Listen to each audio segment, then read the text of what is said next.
I'm Michael O'Reilly, the chairman of the Town of Monroe Planning and Zoning Commission, and this is regular meeting, the April 7th, 2022 meeting, and it is 7 p.m. Please stand and join me in the Pledge of Allegiance. I pledge allegiance to the flag of the United States of America and to the republic for which it stands, one nation, under God, indivisible, with liberty and justice for all. As you know, this is a hybrid public meeting at council chambers. We are utilizing electronic equipment. This meeting may be accessed by the public either in person or electronically, as set forth on the agenda. All participants may attend in person or remotely on Zoom. The meeting will be recorded and made available on the town's website pursuant to state law. Written public comments in compliance with the guidelines for public participation in remote electronic meetings may be submitted up to the close of the business of the day of the meeting by electronic email. Thank you. I'm going to call the roll, starting on my right. Dominic Smergalino, alternate. Benicia, alternate. Brian Condon, Commission Secretary. Deanna Bowden, Commissioner. Robert Westland, Commissioner. Nicole Lupo, alternate. Rick Schultz, town planner. Sarah Stroud, recording secretary. Thank you. And we're going to seat one alternate tonight. Sorry, give me a second. I'll see whose turn it is. Commissioner Maini is absent.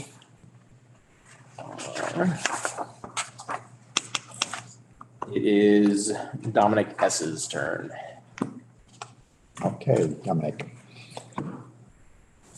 General public participation period. If there are any members of the public, either online or in person, that would like to address the commission at this time on any matter not before the commission or not likely to become before the commission in the near future, please do so at this time.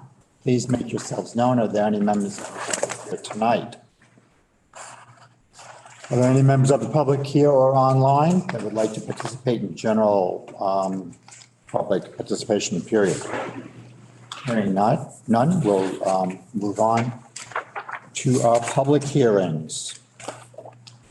First public hearing, ZCA/RAA 2022-01. This is continued from 3/17/22. Rick, do we have any new exhibits? No, Mr. Chairman. Okay, then we have for the applicant.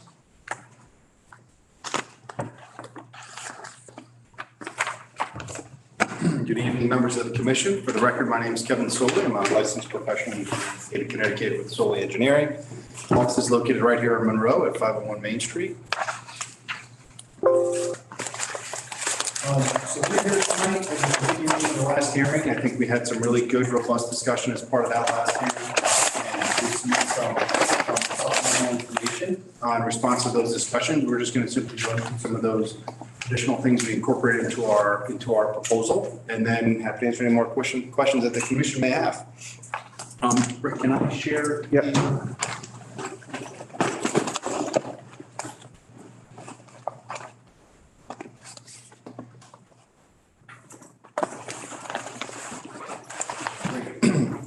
So again, this is for the proposed regulation amendment on ZCA to create the Special Development District 1 located at 127 Main Street. Start.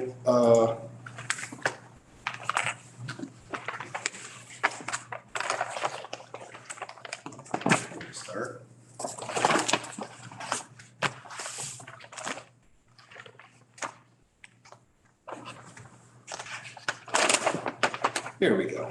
Okay. So, as discussed at the last hearing, there were a couple components and questions that were raised by members of the commission. We're going to run through those. First, I wanted to actually hand it over to Stan Yudnowski. We, as part of our response, there was some comments regarding, potential impacts or strains for police or EMS. Subsequent to the meeting, we were able to coordinate with Bill Holsworth, who was able to connect with some other people. So we did provide some updates to our fiscal analysis. With that, Stan, are you on? Yes, I'm here. Can you hear me? Yes. So I'll let Stan run through a couple, just some revisions that he made. Thanks, Stan. Thank you. Stan Yazdowski, Realty Concepts, Guilford, Connecticut.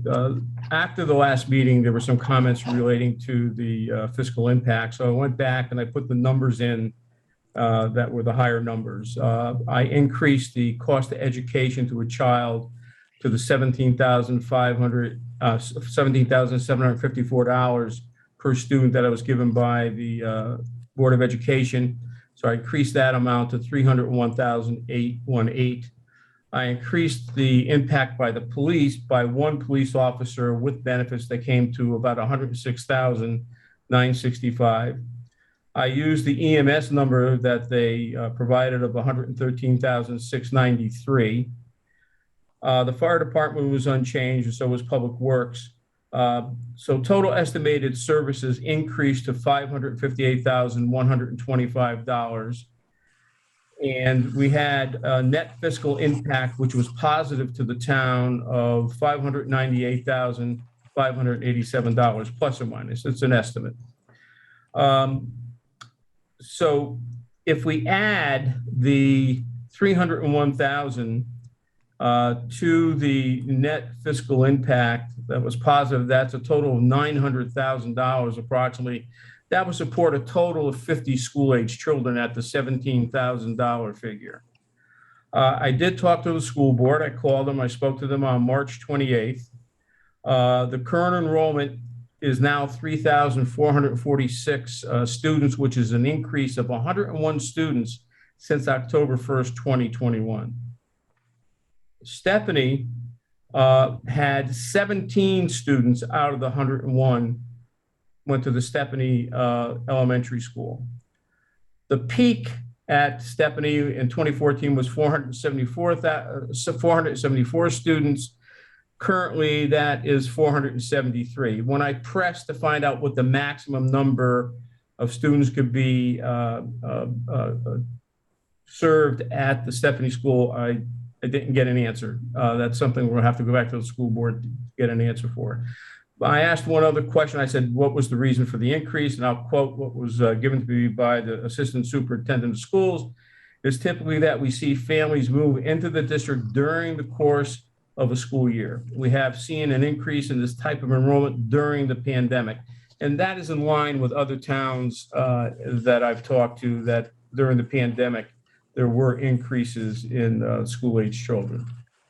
So that is my modified report. If you have any questions, I'll be more than happy to answer them. I think, obviously there are a few other items site-related that we wanted to touch on, but I know that Stan may have somewhere else he needs to be. So if there's any questions for Stan regarding the economic impact, I'd love to hear that and have that dialogue now, if that pleases the commission. No, just look like it. Okay. No. All right, great. Thank you, Stan. Okay, thank you. I appreciate it. Thank you. Thank you, gentlemen. So, so in addition to providing those updated, that updated financial analysis, which was discussed at the last hearing, some other items that we incorporated into the revised plans, there were comments about overall parking. And while we feel that we have more than adequate parking as what we're proposing, we did talk about, how could we make sure that there's additional parking in case there's ever a higher demand. So what we've actually done, identified on our plans, is where there could be some surplus parking constructed, some deferred parking. So if there ever was a situation where, there was so much, such a demand here, there's adequate room where that could be expanded and constructed to accommodate additional parking spaces in the future, which wouldn't obviously have any impact on any of the surrounding areas. So as part of that, we've shown that on our plans. We've also made sure to incorporate what that future payment could possibly be from a stormwater standpoint as well. So that's something that we are able to incorporate into our proposed plans that we have before you. Additionally, we did talk a lot about sidewalk access along Route 25. There is limited area through here because the existing wetlands on the property go really close to that existing right-of-way line and that existing curb line. But, as we know, we talked about it, we do agree to work with the DOT about making sure we can provide that sidewalk frontage. We know it's something that's important to a number of the commissioners. So we will commit to pursue that. The regulation amendment language itself, we did as part of our, as we were preparing and updating our renderings, which Mary's going to run through shortly. We did add some language where we'd like to propose a larger sign structure. So we did incorporate some language that would be permitted to be constructed within that front yard setback, because we think we can create a really, really nice aesthetic from a signage standpoint for the community. So that was the one minor tweak we made to the language itself. And Mary has a rendering that can depict that as well. And then we also just updated the rest of the plans to depict the additional deferred parking areas. So there was also some comment and discussion regarding the access from the proposed community and how it would get out to Judd Road. We had previously discussed, obviously, there's an access drive that runs from that existing driveway that serves both Dunkin' Donuts and the gas station, but we've actually incorporated with some additional signage. We wanted to make sure that we don't create an unsafe condition, and want to make sure this access is cleared. So we have some no parking signs that we would look to incorporate along that drive, just to make sure that that is something that can be clear and maintained. And obviously, as we've spoken before, we've been working with the owner of the larger piece also still owns the gas station parcel, and we're coordinating with them. So those rights are established as part of that. So we did include that additional information in our package because that was something that was discussed. And with that, I think I'm going to pass it over to Mary, who's going to touch base on some landscaping and some lighting. There was some discussion regarding what the lighting would look like. So we provided the lighting plan, some fixtures for that. Mary's going to run through that. And then Howard Rappaport from Continental is going to touch on some of the other comments and questions that were raised. And then we'll be here to keep going. So, Mary. Thank you. For the record, my name is Mary Blackburn, a registered landscape architect in the state of Connecticut, civil engineering here in Monroe. So as Kevin said, we had discussed kind of the unkept look of this front entrance here at the last meeting. And there is a conservation easement, but if you can see, the conservation easement here actually has a little corner where we were able to carve out, as Kevin said, an area for a sign, some additional landscaping to kind of clean that up, and a basin behind that. And actually, you can probably see it here on the rendering a little bit better. So incorporating some flowering trees, flowering shrubs, and some perennial beds, a very robust planting behind the sidewalk here at the corner. A minute. So, and here's a rendering. So because it's so far set back and we really want to, make it a nice cleaned up corner and entrance here, we're proposing a kind of a sign structure. It'd be a 4-sided 12 by 12 building, and then the sign would be on the 3 front sides here. And this is where you see the shrubs and the multi-layered bed with the perennials and probably some seasonal plantings. It'd be changed out spring, fall, winter, and then the trees behind it. So that cleans that up, and then we have added the light fixtures as you drive up the entrance here. So this is actually a fixture that we're proposing to use, dark sky compliant, full cutoff LED fixture.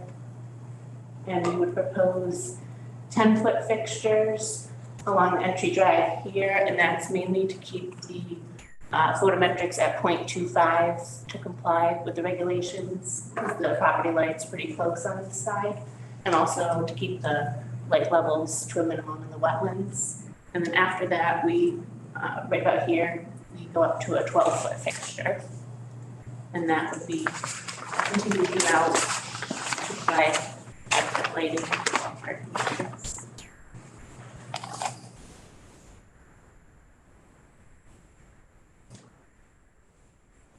With that, I will pass it over to Howard.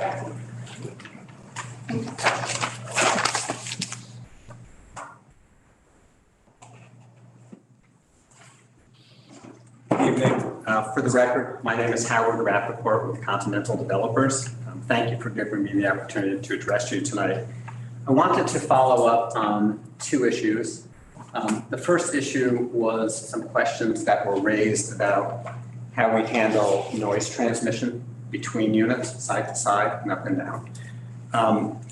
And first I'm responding to a question about noise complaints in our nearby community in Shelton, Connecticut called Mark. We did go through our logs of the past 2 years and we found a handful of noise complaints.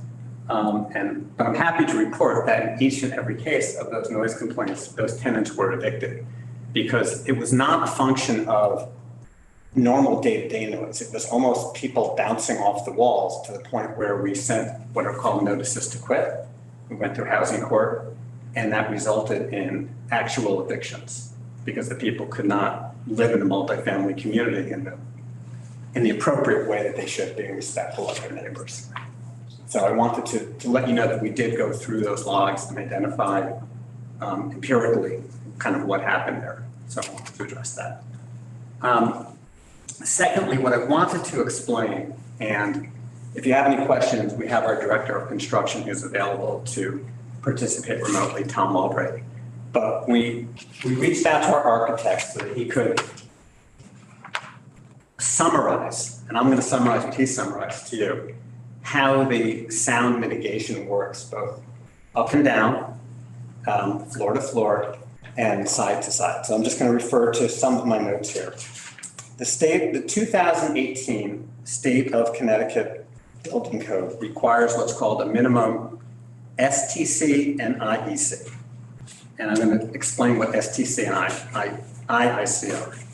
STC is an abbreviation for what's called sound transmission control. And it's in reference to airborne sound, typically between spaces. IIC is an abbreviation for impact insulation class. And that's in reference to vibrations transmitted directly through structural elements, specifically floor to ceiling assemblies. So there's two types of assemblies which I want to describe. One is the up and down, which is the floor to ceiling assemblies. And the other is the side to side, which is the wall assembly. And I'll be brief and we can get as detailed as you wish to about this.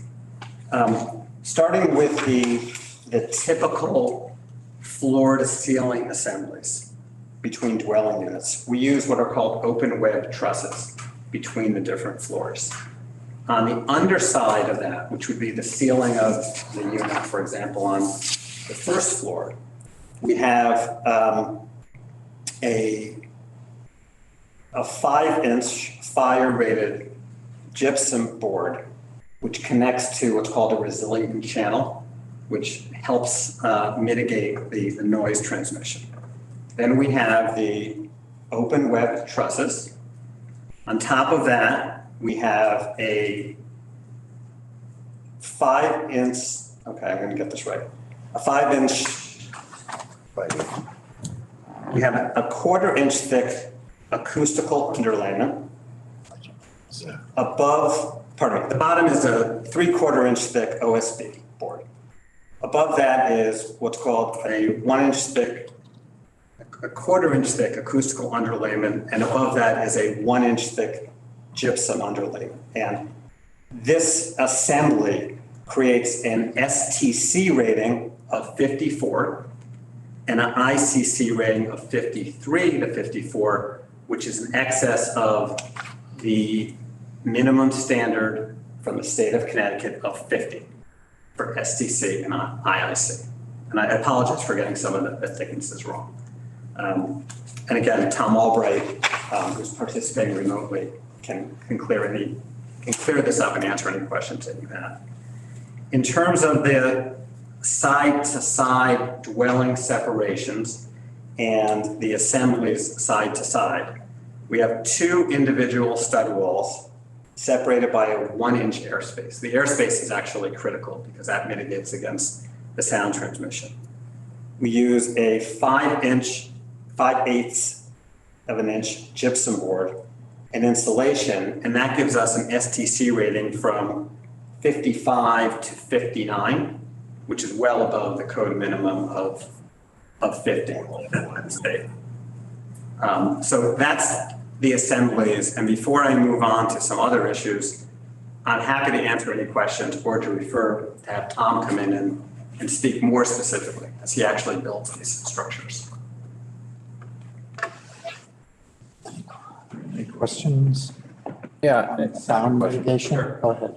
The STC rating of 54, this is, this is new to me. Can you kind of elaborate on that, dumb it down a little bit, like a real world environment? How does this compare? Yeah, I understand these are abstract numbers, right? So I'm going to ask Tom if we can have him participate remotely in terms of to talk about real world experiences. I think before I do that, I think your concern is the numbers all sound reasonable. They sound in excess. Code compliant. And they're actually in excess of code compliant.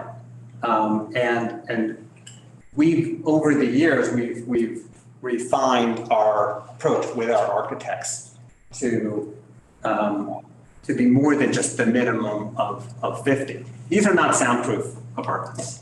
And I need to say that first and foremost. And there's really no, how should I put it?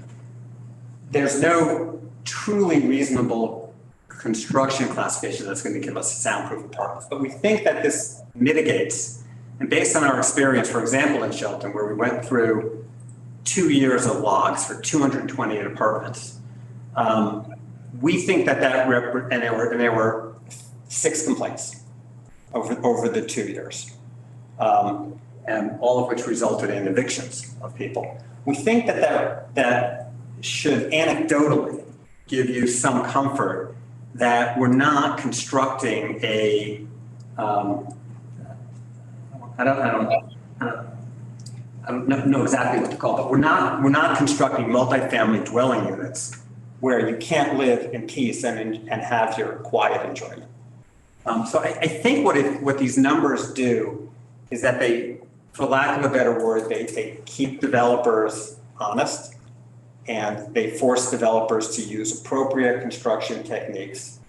And again, it's hard because if I told you the STC rating was 48 and you didn't know that 50 was the minimum, that might sound perfectly fine to you without real. Has that rating improved over the years? Has that been the standard for a long time? I don't know, in some older buildings, you can hear everything through. Well, let me give you an example of that. We have in older communities constructed around the year 2000, with 3-story buildings. And there we have the trusses, we have the underlayment, and we have whether it be the hardwood floor or the tile or the carpet.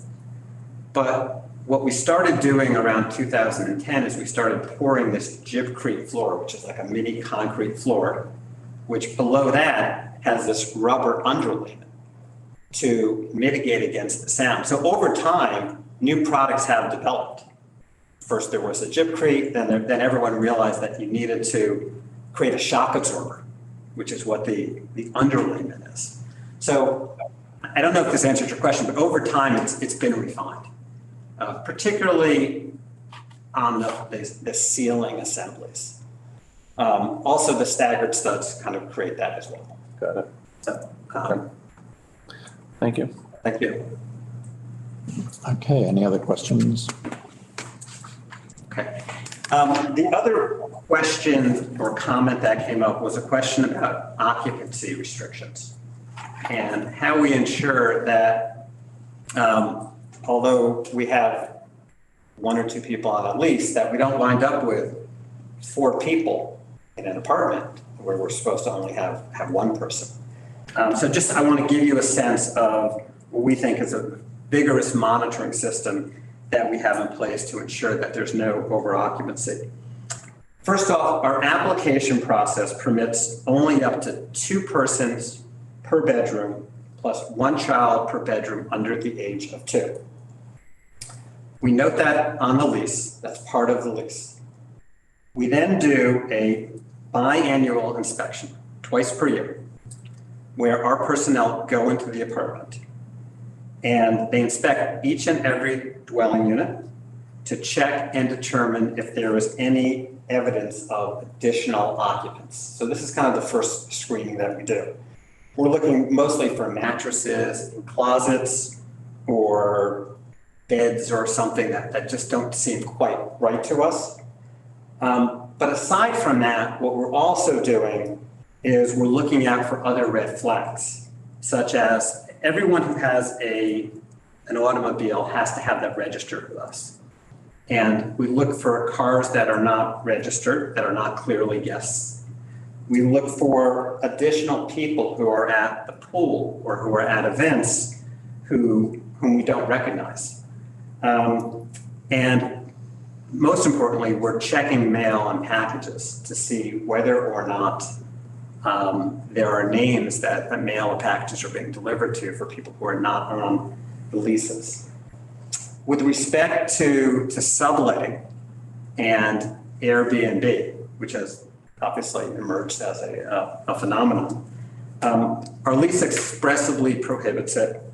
When we do the biannual inspection, we're certainly looking for a telltale sign of people renting out rooms is putting separate locks on the bedroom doors.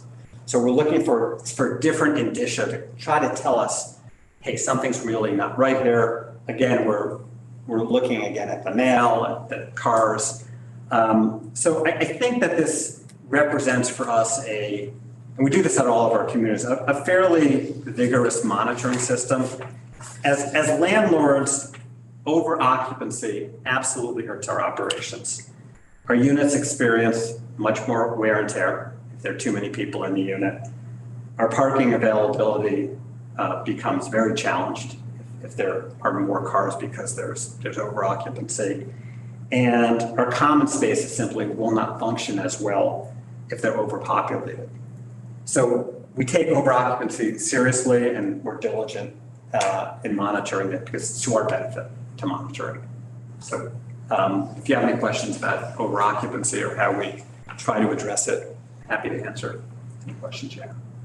I have one just regarding the restrictions, and the questions for the sake of the safety of the residents. Will smoking be allowed in these units? No. Not at all. Not at all. Not from day one. Will not be allowed. And that's something that's changed over the years. That's only our communities in the past 5 years or so.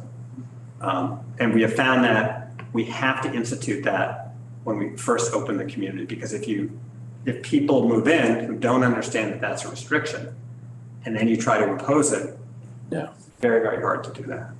So, and actually, as you come into each building, there's a decal that says this is a smoke-free environment, and we enforce that as well. Thank you. So is the whole place smoke-free? Yeah. Facility? It's smoke-free.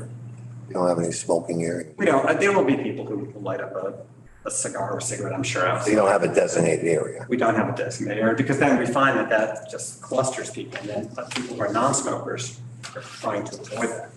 So, and we struggled with this initially. Are we going to lose occupants because people have a right to smoke in their life? But we have found for the effective functioning of our communities today in modern rental communities that it's better for them to be smoke-free.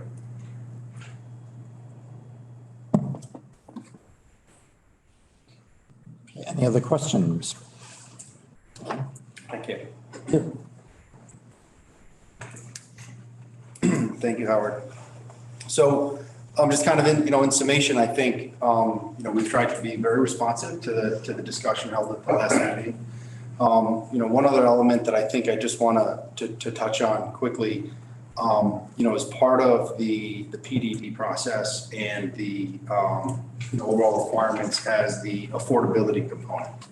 And in accordance with that, we've acknowledged and our PDD incorporates that 10% affordability requirement for all the units.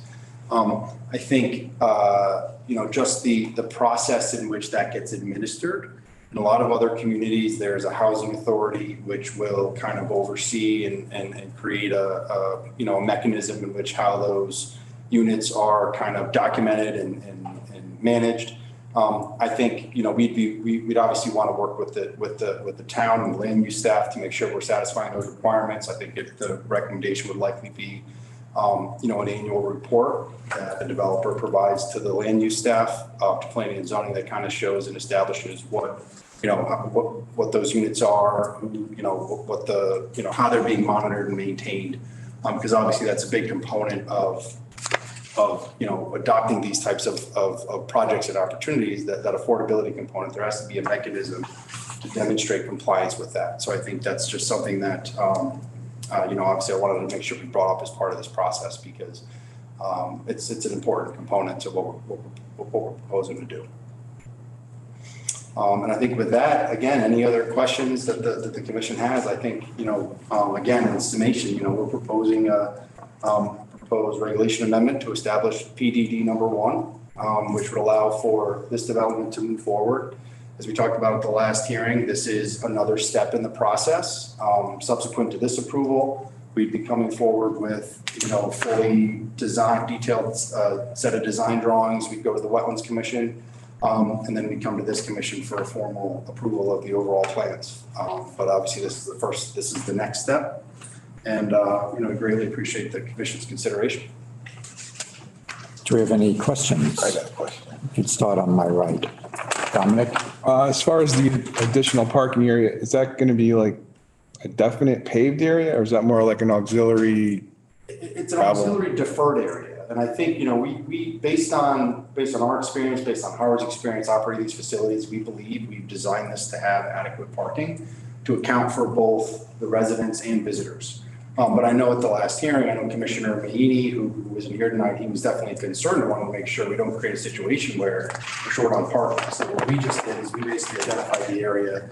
We verified that we can provide grading for it so that in the future, if there ever is a need, we have an area that's set aside that can be prepped to go in and put in pavement and stuff when that's needed. But I think for now, it would still be graded as we had previously proposed. That whole area is, it's over septic area, so it's actually just kind of like a larger lawn area. So it'll work out well. It's right next to the proposed dog park here, and I think it's also the putting green. So it actually could be something if it's ever needed. But it is fine.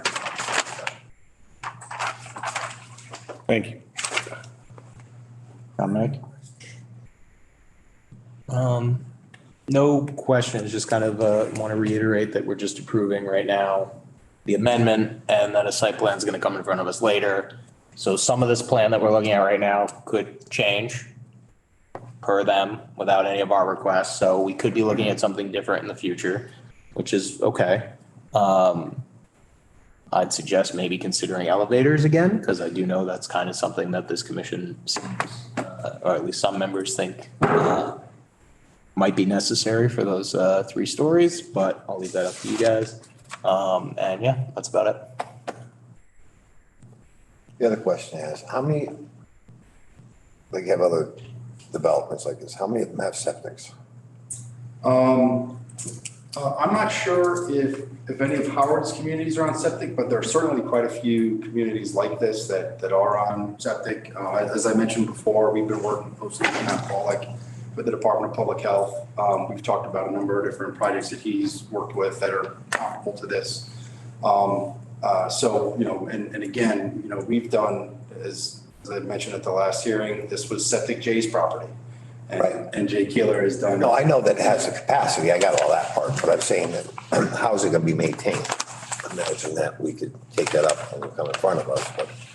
Yeah, so there is, as part of this, there is a declaration instrument which establishes how that gets maintained. That's something that Matt Pollack actually was very interested in. So that's something that the attorneys are drafting, and that's going to be part of Matt's formal review. Because, again, as this system is also regulated by the Department of Public Health, they're very focused to make sure that there are mechanisms in place to ensure that it is properly maintained. And again, from an operations standpoint, since this is, ultimately, this is Continental. They want to make sure they have a good product and a good environment. No, It's imperative to them to make sure they don't have issues with that. That would obviously. right, but I mean, a lot of our septic systems fail in this town because they're not maintained.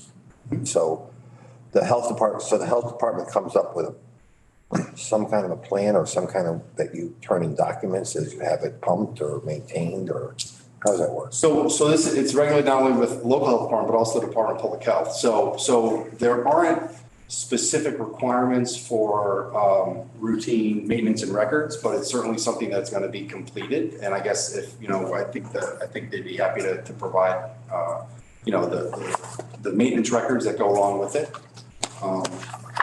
I see, because we just don't want to have a potential problem. And I'm sure he doesn't want to have one, but. Exactly. But he's not there. You hire people to oversee that part of that. Correct. That's all I have for now.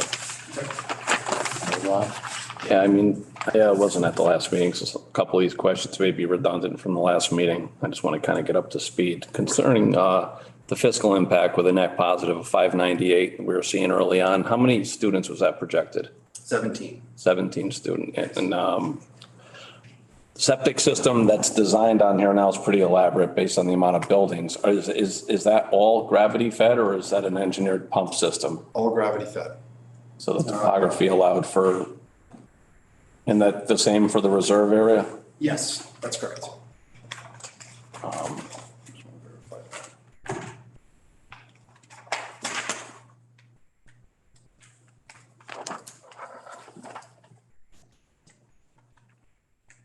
Yeah, no, we were able to design this so that they can all function in that capacity. And again, each building is equipped with its own system, with its own reserve capacity, and they all have been designed with to be gravity systems.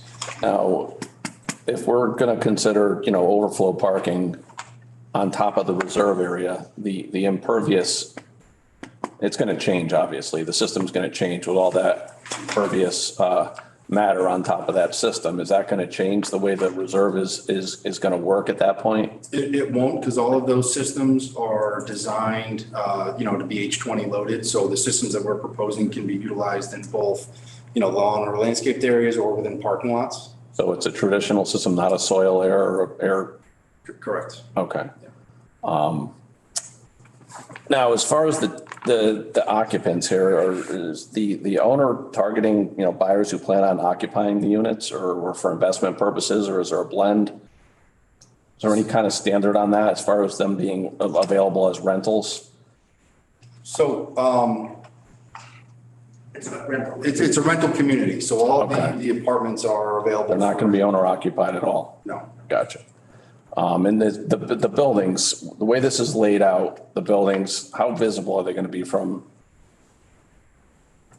That's a rendering that's been built into a model and inserted into a picture with the vegetation. They really won't, you can kind of see a little bit here. Yeah. But essentially this driveway comes up and goes right to a clubhouse, which is very limited in its visibility. So right.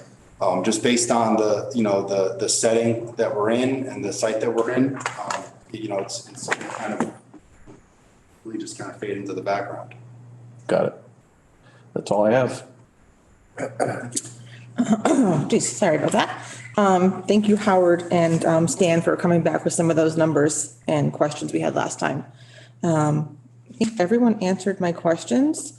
I just want to reiterate what Ryan said about the elevators. We just heard some feedback from people in town that read articles online.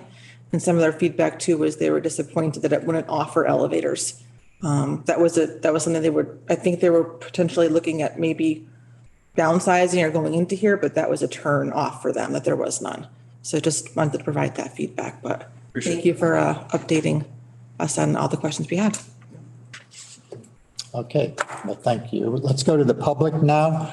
If there are any members of the public here that would like to comment on this application, please raise your hand if you're here in person, or LS has raised. That's me, Lois Spence, 29 Partridge Drive. First of all, I want to congratulate the commissioners. You really put a lot of thought and consideration into your questions, and you did a great job. I listened to the last hearing, And there's really a lot, excuse me, a lot of stuff that was covered. I am one of those seniors that would absolutely encourage elevators. You eliminate essentially 120 units from anybody that's a senior or that has any kind of a disability that can't do stairs. When I heard luxury apartments and then 3-story walk up, I'm like, what? That just didn't seem to go into the same paragraph. That's just an opinion on my part. And also for the safety of our EMS people and for the safety of the residents, I can't imagine having, in this day and age, having to have them cart a gurney up or down 1 or 2 sets of stairs. That's just ludicrous in my opinion. I had a question that I did not hear covered, and that is, where would the buses, the school buses, pick up the kids? Would they be stopping on Main Street? Would they be able to come into the development to pick them up?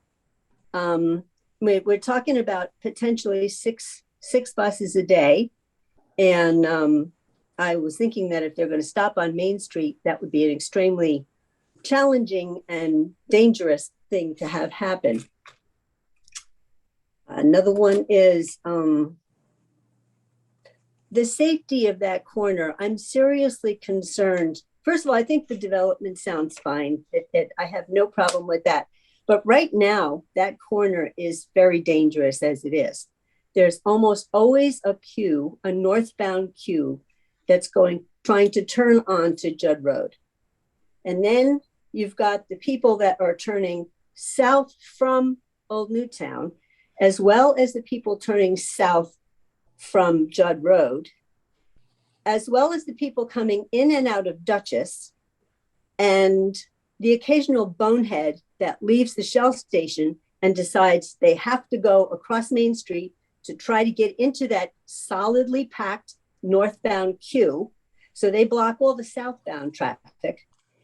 If you add the trips that you're talking about, I mean, I realize that there's times of the day where they're easier to maneuver than others, but I travel that all the time, and I have seen more near accidents than you can possibly imagine. And I'd like to think that we could work out some kind of a traffic pattern so that you don't have that kind of a dangerous conglomeration of cars all at the same time in the same place. And then you're adding 188 more units, which would, who knows how many people that would include. And I realize it's traffic studies and everything that has kind of tried to work that out. But I think the roadway that goes behind the Shell station and the Dunkin' Donuts is a good idea. And anything that could prevent people from trying to cut across the southbound lane to get into the northbound lane would be a good thing. Because right now it's already very, very dangerous. So I just didn't want to compound the problem by having more. And that is the end of my statement. So thank you very much for hearing. Okay, thank you, Ms. Spence. Do you have a response? Sure, I'll provide some comments to Mrs. Spence.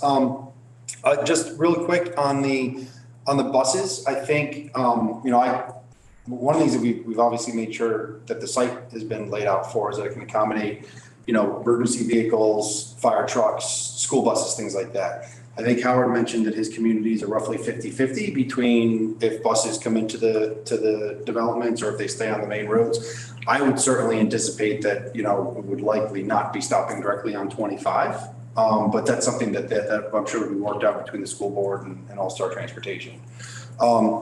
Regarding the traffic, one of the things that we talked about at the last hearing is we are proposing to widen our driveway, that existing driveway behind Dunkin' Donuts, so that there's a dedicated right turn lane and a left turn lane. That'll help relieve some of that congestion. And again, as we talked about, we do think that making sure and encouraging that access to go back behind the Dunkin' Donuts and the gas station to get over that signal on Judd Road is certainly going to help with that. And just, lastly, again, as we talked about at the last hearing at length, this proposed application is essentially looking to replace the previously approved project on the property, which was for a grocery anchored shopping center. And as we talked about at the last meeting, just to reiterate it from the traffic study, while we're talking about, 188 units, from a traffic generation standpoint, from a trip generation standpoint, we looked at the morning rush hour peak, the afternoon rush hour peak, and the Saturday midday peak. And we're talking about 68 new trips in the morning. So 18 coming, 50 going,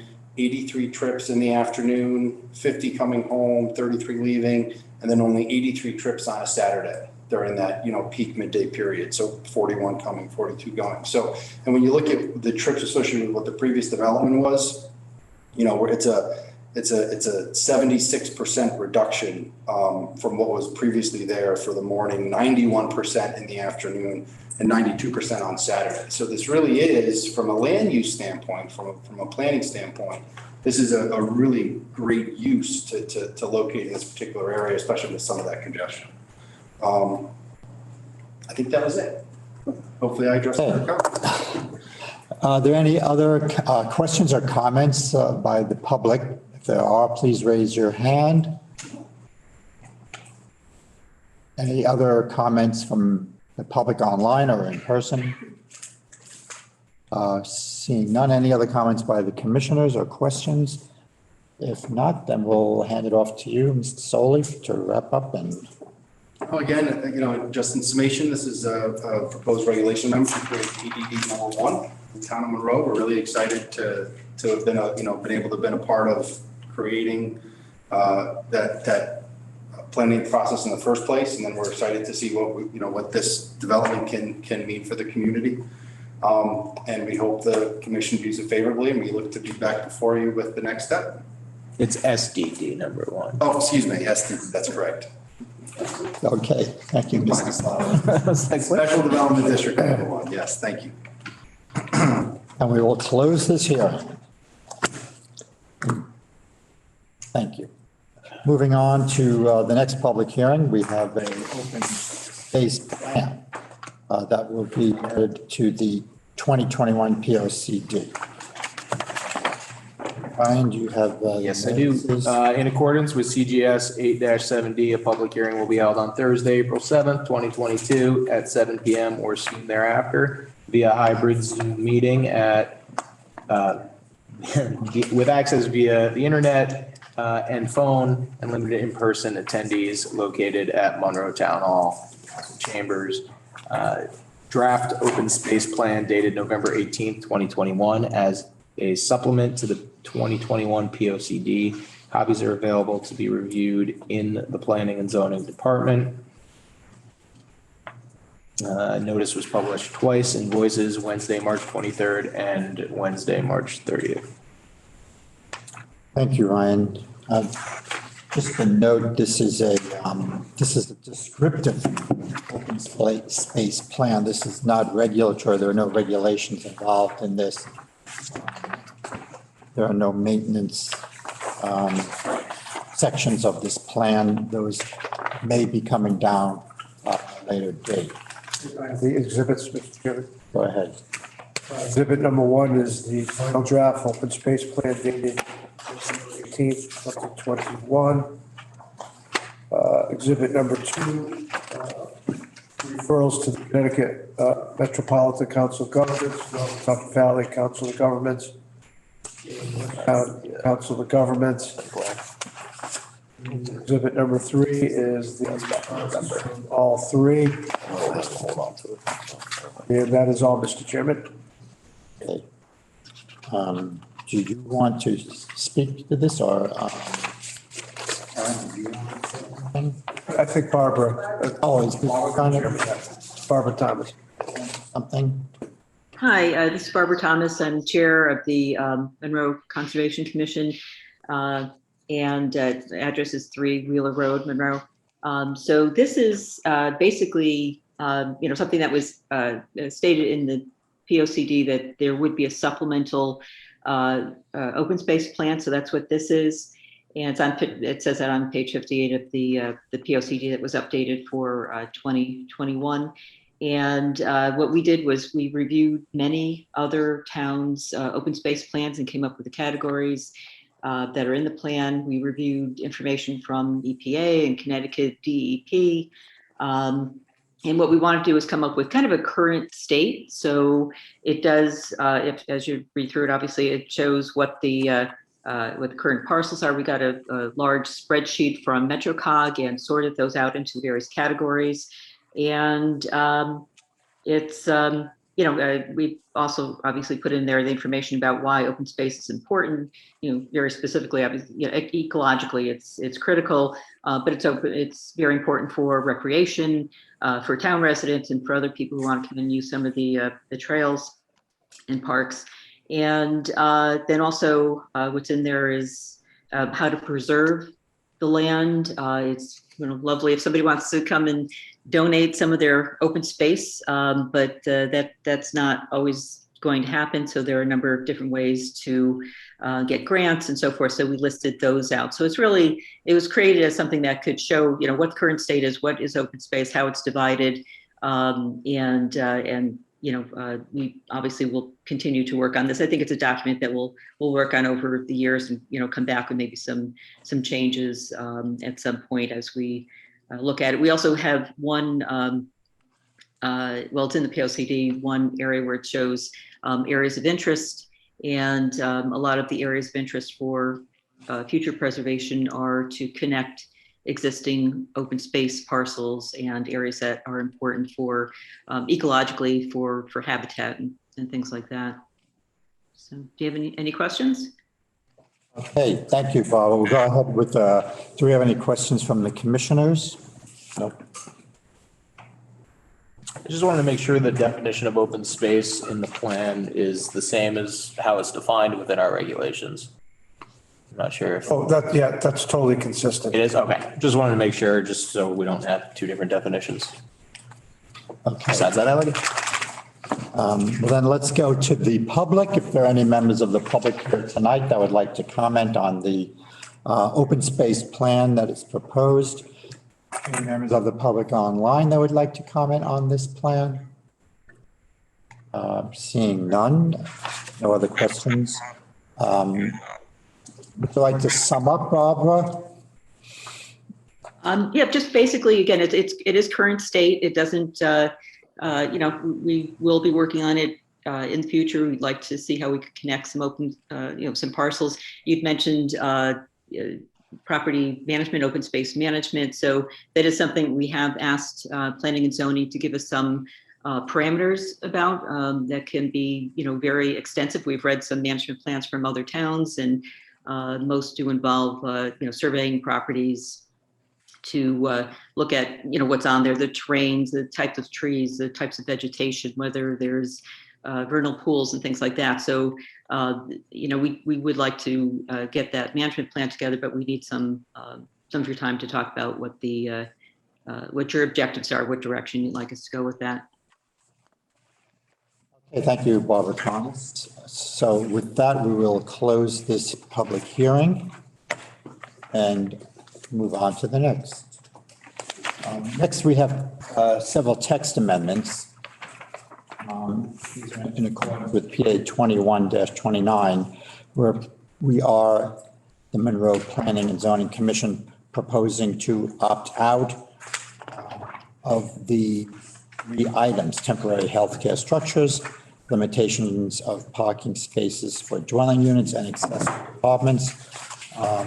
If approved by this commission, this will then move on to the town council for final approval. I have the notice. Yeah. In accordance with CGS 8-7D, a public hearing will be held on Thursday, April 7th, 2022, 7 p.m. or soon thereafter via hybrid Zoom meeting with access via phone and in person at Monroe Town Hall Council Chambers. Text amendments in accordance with PA 21-29, the commission is proposing to affirmatively opt out within the period of time permitted under section 8-7D on the following items. Item number 1, temporary healthcare structures. Item number 2, limitations of parking space for dwelling units. And item number 3, accessory apartments. Notice was published twice in Voices on Wednesday, March 23rd and Wednesday, March 30th. Thank you, Ryan. And Rick, you have The exhibits, Mr. Chairman, are the copy of the Public Act 21-29 and the referrals to all the Council of Governments. Okay, do you want to brief us on these? Yes. This was first brought to the attention of the commission by special counsel. The commission deemed it fit to hold a work session on it, which the zoning regulations subcommittee posted an agenda and discussed it. There were 3 sections to the Public Act that are relevant, and as Ryan read for the legal notice, they are the temporary health structures, the accessory apartments, and the parking requirements. The commission at its work session was discussed in great detail by special counsel Vin Marino. It was determined that the commission already had in its regulations all of these 3 topics of discussion on the Public Act. Vin then advised the commission that it seemed prudent for the commission to opt out. It was the consensus of the subcommittee to report to the full committee to opt out. The full commission then also agreed to move ahead with the opting out, have a public hearing, take appropriate action, and then refer it to the town council for final action. Now, the temporary health structure, I'm going to go over each one. Most of the commissioners have discussed these issues over the years because they've been hot topics in the state of Connecticut. The temporary health structure, this commission opted out many years ago, but this new Public Act 2129 requires this commission to revisit it and to decide whether to opt out or to amend its regulations. The commission felt compelled once again to opt out, that it was not an appropriate land use recommendation. The next one is the accessory apartments. This commission had the foresight of amending its regulations many years ago in allowing accessory dwelling units to provide a variety of housing choices within the community. And as a matter of fact, not only has it worked very successfully, this is something that we're going to talk about with the affordable housing plan that we are going to schedule a workshop on, because that also provides a type of affordable housing within the community. And the last one, Mr. Chairman, is should we revisit the parking standards to lessen them up for the accessory dwelling units and other issues under the Public Act? And the consensus of the commission is no. Monroe, as you know, is a suburban rural town. We do need on-site parking. That provision mainly was set for more urban areas and cities within the state of Connecticut. We need our parking standards in this type of town. So it makes sense to opt out on that one. Unfortunately, when the state did all this under the Public Act, they just condensed everything, which is unfortunate, but it went through and it was adopted. So we are here tonight to take public comments and to hear from the public why the commission should not opt out. But it is the consensus of the commission to opt out on the 3 things. We have current regulations to deal with the temporary health structure was something that this commission didn't think was appropriate within the boundaries of the town of Monroe. That concludes my report, Mr. Chairman. Thank you. So just for the public, opting out means that the state has written regulations concerning these 3 topics. And if we didn't have our own regulations, we could use their regulations. Or if these topics come up in the future, we can draft regulations for them. So just opting out means is we're not going to go with the state's language. We're going to develop our own language, which we've already done on 2 of these.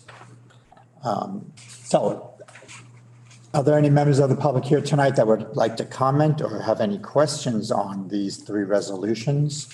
Please raise your hands or make yourselves known. Any members of the public here that have any comments or questions on these resolutions? Please raise your hand. All right, seeing none, then it looks like we can close this hearing as well.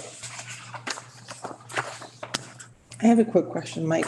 Go ahead. I know when we talked to Vinrick, Yes. especially for the health structures, he said we need to also include an outline of why we're opting out. Did he review our section here to make sure that Yes. we're covered? Okay. Yep. Thank you. Yeah, for the commissioners, this was given a lot of thought, as it needs to be. And we were fortunate enough to have special counsel who also reviews this for other communities. And it's unfortunate because I've talked to my peers, and some of my peers are not handling the way we are doing it in this saying, we're moving forward with our regulations. This is a step to avoid any unpleasantries with the state of Connecticut. So this was a step that is needed. We're fulfilling it, and we'll come out ahead because of it. Any other questions from the commissioners? No, if not, then we'll close this hearing and we'll move on to section D, deliberations and determinations. So we do have 3 items that we can deliberate on tonight. First, we will start with the ZCA 2022-01. First, SDD. So now, Dominic, you are on this. Dominic, you're not, and Nicole, you're not. Okay, so deliberations. How are we leaning towards this? Are we leaning towards approving, or do we have any questions? Sounds like they covered all of our questions from last hearing. Job of covering all of our questions. Yeah, I'm leaning towards an approval, being aware that it is going to be an impact on the schools. So we have to be conscious of that. And that, a lot of the plans and a lot of things we've seen and requested, it all change because we're really just approving the overlay zone. Technically, I think the owner could even change of the property after we include the overlay zone, but I think it touches on a lot of what we hit with our POCD, potentially allowing for some housing for residents that want to downsize, or recently single, I think was the term they used. So, something along those lines. Suddenly single, thank you. So I do see that there's a need for this in town, and I'm okay with seeing how this overlay zone that we've implemented works. So I'd be okay. All right, Commissioner Ambrosi? Yeah. Ryan, yeah, I'm good with it. I researched it all. Commissioner Westland? Pretty committed to supporting the amendment. Looks like I as well, I'm happy with their presentation. So Rick, you want to draft an approval or a zone change? Yeah, and Mr. Chairman, this is the first SDD, so a lot of thought has to go into it. There's something that I want to echo that Ryan brought up. I did many of these in Shelton. It was called the Plan Development District. There were instances when the site plan came in that were a deviation from what the public hearing discussed. The best way to handle that is for this commission to determine if it's minor in nature or major. Major makes it go back to a public hearing, so the public can take another crack at it. So is that something that everyone feels comfortable with? What's that? On that route? What is it again?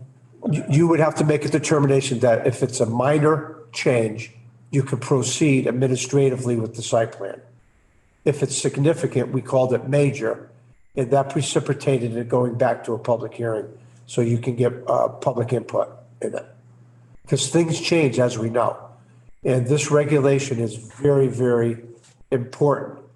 Not only it will allow a variety of different uses that we are not anticipating, but you want it to work correctly. So that is the checks and balances. So when a submission is made for the site plan, it's important that this commission make a determination that it is either exactly what was presented at the public hearing, or the changes are minor in nature and you can proceed. If there's significant changes, it's called major, and it should go back to a public hearing.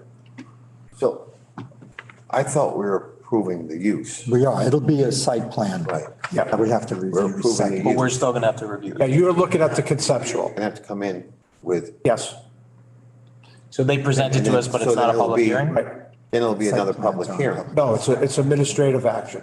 So it's It's just a public hearing. Or if there's changes, then we'll have to open up to another public hearing. Is that- Right, you would make that determination. So it's important. I want to get this right from the get-go, because this is the first one, okay?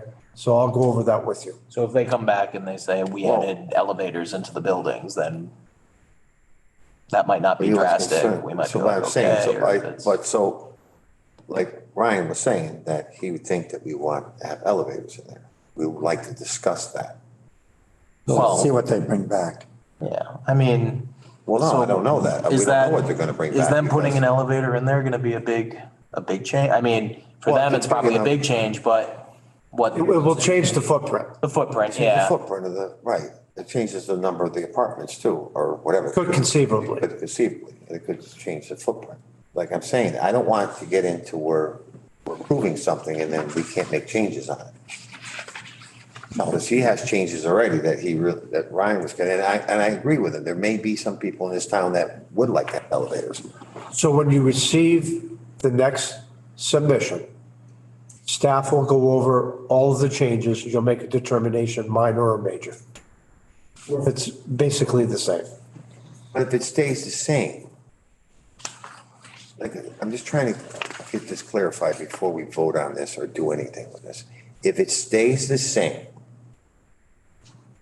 You are reviewing site. we're already approving it the way it stands. No, it has to come back under a that is under a. You're going to be reviewing detailed development plans. So he didn't have to give us the lighting. He didn't, there was a lot of things he didn't have to show us, but he did kind of ahead of time. Right, the zone. That's gonna come in. Change was conceptual in nature. But you did ask for. We're gonna look additional at it either information. way. Yes. Even if it's exactly what they said, we still look at it. I understand that. I'm just asking, can we make changes to the plan? Or we can request changes? Yes. And approve or not approve it. Yeah, as long as they're minor in nature. And I'm gonna go over all those issues with you.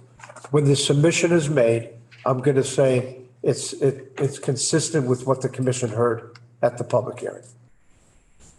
Okay. All right, so you gotta write something up. Yeah. You're not gonna vote on this until, No, this is just a consensus. all right. There's a lot I'll to. figure it out from there. Draft and approve. Yeah. So let's move on to the open space plan. It was pretty straightforward. Any discussion on the open space plan No, amongst any of the I commissioners? like the areas they're targeting and looking at. I think it's a good idea, and to eventually get these connected could, make the town more, travelable without being in a car, and, it's a good idea. Okay. Any other comments or questions? All right, so we have a open space plan final draft before us that we can vote on. We'll just need a motion and a second. I prepared a resolution. You want me to read it, Mr. Chairman? If you really want to. Well, it's not the actual plan though. It's just the resolution. Yeah, to adopt the plan as a supplement to the 20 Like to read. LCD. Yeah, it's nothing. Really, nothing. Yeah. So you don't really need to read it. Okay. All right, so you need a motion in a second, and I'll make a motion to approve the draft open space plan dated on November 18th, 2021. I'll second. Motion. and I'll second. Second. We'll call the roll, starting on my right. Mergelino, yes. Condon, yes. Ambrosi, yes. O'Reilly, yes. Westland, yes. Motion passes. Good work. congratulations. Next are the three text amendments in response to PA 2129. Is there any discussion on this? I know we've talked about these in the past. Is there any discussion on any of these? Nope. If not, then we'll vote to pass these on to the town council. Correct? Yeah, Mr. Chairman, special counsel has provided the resolutions, which you all have a copy of. So let's start with the temporary health structure. We have to do these Individually, right. temporary health structures. A motion, I'll motion to opt out of the temporary health structure. I have a motion. I need a second. Second from Ambrosi. I have a motion and a second. We'll call the roll, starting on my right. Mergelino, yes. Condon, yes. Ambrosi, yes. O'Reilly, yes. Westland, yes. Motion passes. Second resolution to opt out of parking spaces for dwelling units. I'll entertain a motion. I'll make a motion to opt out of limitation to parking space for dwelling units. I have a motion. Second from I have a Ambrosi. motion and a second. Call the roll, starting on my right. Mergelino, yes. Condon, yes. Ambrosi, yes. O'Reilly, yes. Motion passes. Third resolution. Block out of provisions of accessory apartments. Chair will entertain a motion to adopt. I'll make a motion to opt out of provision concerning accessory apartments. I have a motion. Second from Ambrosi. Motion and a second. We'll call the roll, starting on my right. Mergelino, yes. Condon, yes. Ambrosi, yes. O'Reilly, yes. Westland, yes. The resolution passes. Thank you very much. Next on the agenda, we have meeting minutes. I believe we have both these before us, February 3rd. No, we started on the February. 17th, that's all I I have. had it. Yeah, Mr. Chairman, you received March 17th tonight. Do you want to wait on that because you want to read them first, or? Yeah, I just got the. I just have one. Read it now. Okay, which meeting night? Page, March 17th, page 3. Page 3. Yep, where I said that we currently have 417 students. That's actually 473. 473. Okay. That's on March 17th. Yeah, March 17th, page 3. All right, you need to add that to the agenda, Mr. Chairman, if you want to entertain that one tonight, or if you want to table it. We can do it. So I'll take a motion to add the minutes of March 17th to the agenda. Motion to add the minutes. Motion, I need a second. Second. Motion and second. All those in favor? Aye. Aye. So then we are going to talk about, we're going to approve March 17th. Take a motion to approve the March 17th meeting minutes. Motion to approve. I'll make a motion to approve the March 17th minutes. Second. Motion and a second. And we had the discussion included that one change. Is there any further discussion on the March 17th minutes? Nope. None? All right, then we'll call the roll. All right. Mergelino, yes. Condon, yes. Ambrosi, yes. O'Reilly, yes. And what else was on this? Nicole. Yes. Yes. All right. March 17th, regular meeting minutes adopted. Okay. Next, we have planning and zoning matters. Update the LEP consultant selection. Do you have something to update us on that, Rick? Well, I do, but are you going to do the minutes of February 17th? We don't have those. So those are tabled? Can we get a copy of those? Yeah, we don't have those. Our next meeting. Yeah, gotcha. So we are going to skip over those. Yes. Do we have anything on the LEP? Oh, yeah, I have a update. The contract is proceeding to the town council. It was scheduled to go next Monday, but there were some further changes that were not of substance with the two commissions. There were more for the contract itself. And more importantly, we received a letter of confirmation that the property owner will reimburse the town of Monroe. That letter needed to go with the contract to the town council. I just received that. Okay. So it's proceeding. It'll be in the last meeting of April. Right. Thank you. Now we have the affordable housing plan draft amongst us. We just received this tonight, so we should probably take it home and. Mr. Chairman, it's just the parcel. The key thing is to look at the parcels that you will feel comfortable. We already know the 4 parcels that are going to provide affordable housing. The mixed use on the town line, the senior housing, tonight's public hearing, and something I discussed. We already have a site, public, low-income housing. Yeah, but this is for new, future. Oh, this is just new. What about the accessory apartments being? Yeah, well, we're gonna put that in there too, yeah. So we have 3. Staff talked about a 4th one. And that's something that will be discussed at the workshop. We need a workshop with this commission to go over, what the Public Act is all about, why we have to do this every 5 years. So now you have 2 planning documents you have to do. The POCD every 10 years and the Affordable Housing Plan every 5 years. So 2 planning documents that have to be done by this commission. Okay. I am recommending April 26th at 5:30.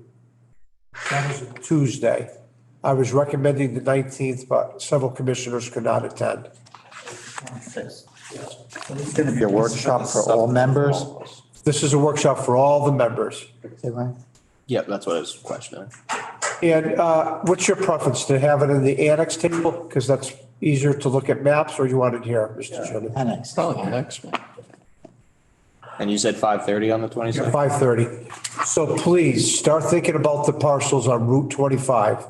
Second floor areas of existing buildings to any vacant parcels that make sense, like you heard tonight for 127 Main Street. So start thinking about it. You have an attached map with that draft.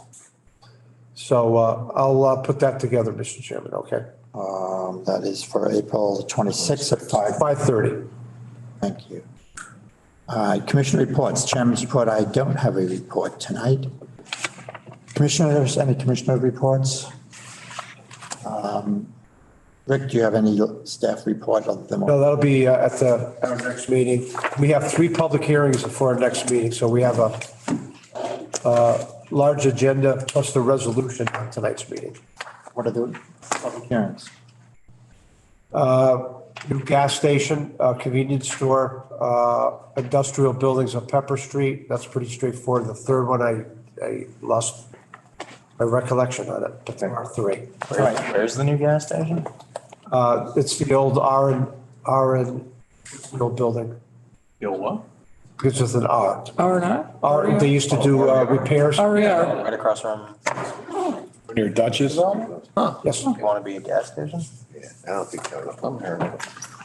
Okay, then. The freaking gas station. So I'll entertain a motion to adjourn. To adjourn. Motion, I need a second. Second. Motion and a second. All in favor? Aye. Aye. Opposed? We are adjourned at 8:19 PM.